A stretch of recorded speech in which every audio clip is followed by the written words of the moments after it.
tardes, ¿qué tal? Buenos días, buenas tardes, buenas noches. Soy Carla de la Pilipinas, mabuhay. And welcome back to my mini vlog. Stay tuned.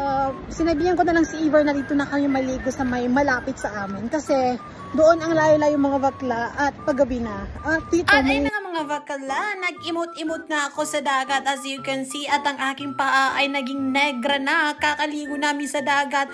Dahil ang aking asawa ay isang syokoy. Ngayon ko lang nalaman na isa palang syokoy ang aking asawa. At ayan na nga, nauna na nga siya maligo dahil. At ayun na nga siya. Hindi na nga siya napigilan dahil nga nalaman ko lang dito sa Spanya na half syokoy pala ang aking Diyosawa. At ayan, naligo na siya agad-agad at ako ay hindi pa nakapaghubad mga bakala. At ayun na nga, since nauna na nga aking asawa, sabi ko na nga wag na nga lang ako maligo dahil nga naging negra bandida na nga ako dito. At ayan na nga ang aking itsura. Tingnan nyo naman kung gaano nakanegra si bakala. At ayun na nga, pag nakaupo ako ay may nakita akong mga ibon-ibon. Ibong man may layang lumipad.